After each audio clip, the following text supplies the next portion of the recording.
Good morning, everyone, and thank you all for being here today. We'll be presenting our topic on gamification and how it's being used to retain users, strategies for long-term user engagement and retention.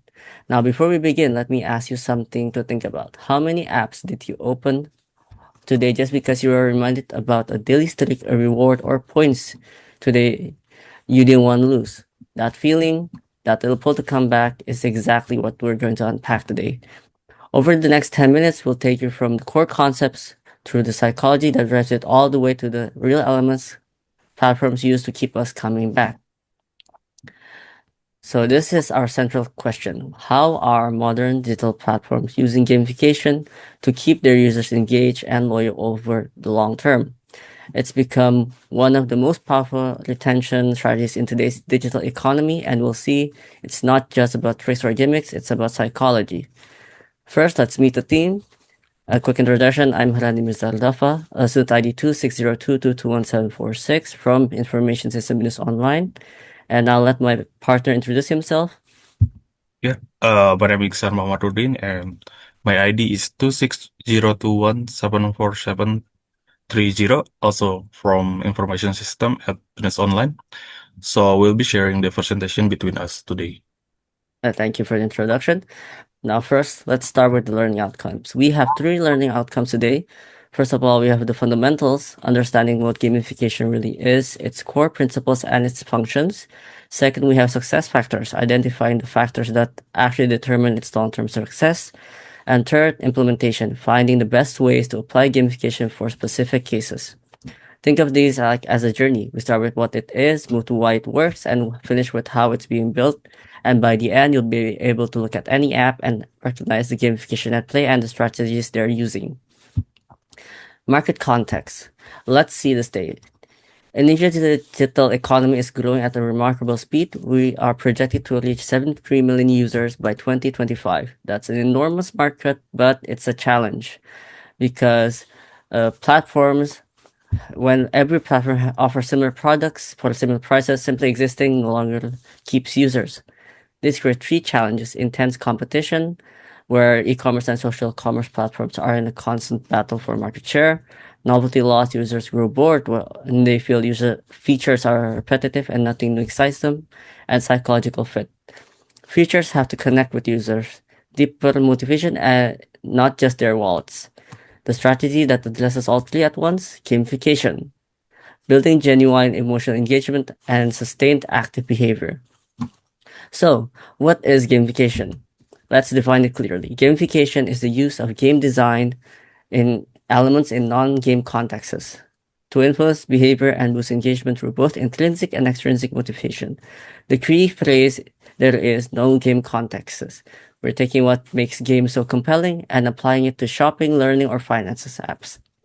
It stands on three main principles: progression, visualizing levels and challenge difficulty so users always feel they're moving forward; rapid feedback, giving instant response to every interaction so actions feel rewarding immediately; and meaningful rewards, carefully balancing intrinsic rewards like the sense of mastery with extrinsic ones like points and discounts. Now, what are some of its risks and best practices? An important thing, power warning, is because gamification can be done badly, it can actually hurt your platform.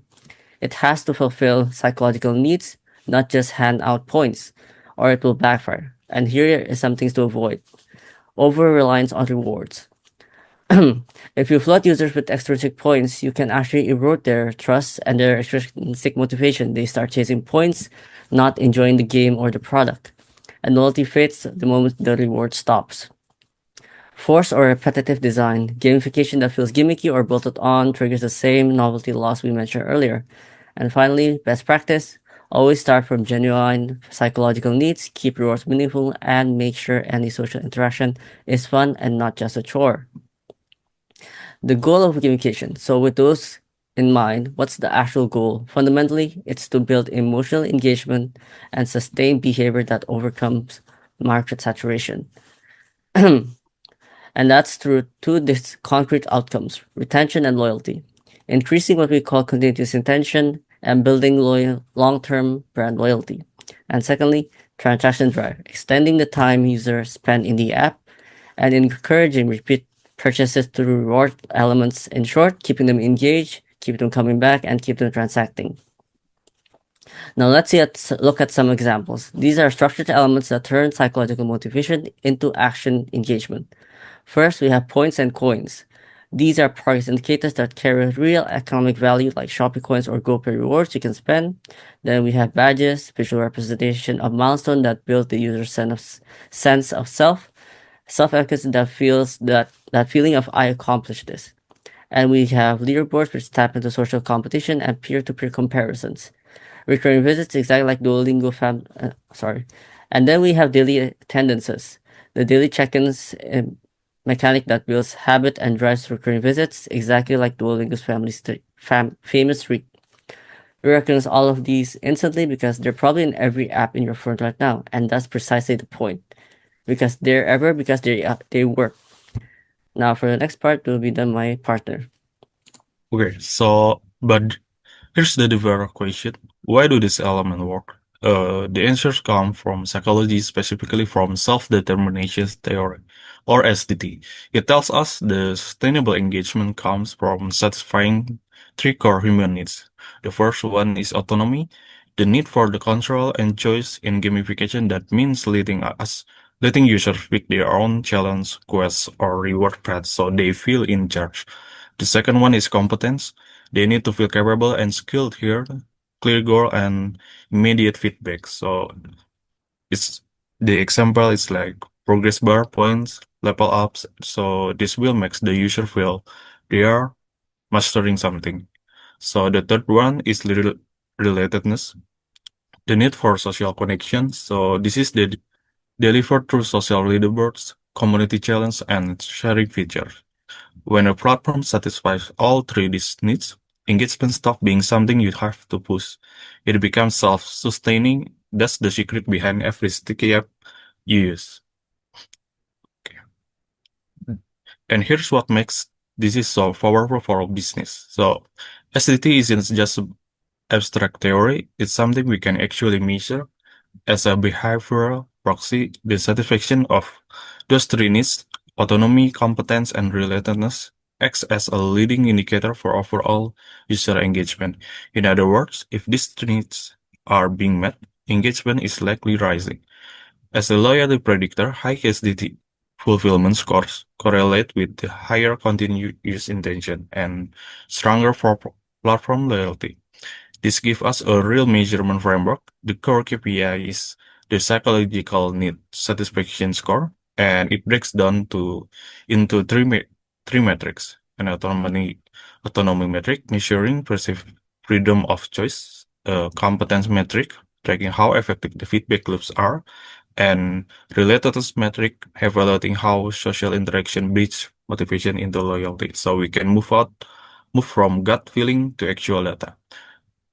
And the next, let me start bring this together with our psychology of focus grounded in SDT. Autonomy give user full control over choosing their mission and rewards. Competence ensure have an adaptive level of difficulty, never too easy and never frustrating. Relatedness integrate social features that build a sense of community. When you get this right, two things happen. Motivation conversion, and you can convert a user intrinsic motivation into active behavior through engagement. And sustainable retention, you keep continued use intention as your guiding metric for long-term success. So for the conclusion, to conclude our research shows that SDD has a strong impact on platform loyalty. Autonomy and competence are the main drivers. They are create user comfort and sense of proficiency. Relatedness works through full mediation, which means social interaction only triggers loyalty when it's genuinely fun, not forced. That leaves us with two key takeaways. The first one is psychological factor, fulfilling the basic needs of autonomy, competence, and relatedness in the foundation of all the gamification success. Second one is user engagement. It's the essential bridge that converts psychological motivation into lasting loyalty. So if you take away just one idea from us today, let it be this. Meet your user psychological need first and The engagement, the transaction, and the loyalty will follow naturally. And finally, these are the academic sources that inform our work, including recent 2024 and 2026 studies on consumer engagement in e-commerce, live streaming, and gamification on TikTok shops. That brings us to the end of our presentation. So thank you so much for your time, attention, and we will be very happy to take any question if you may have. Thank you so much.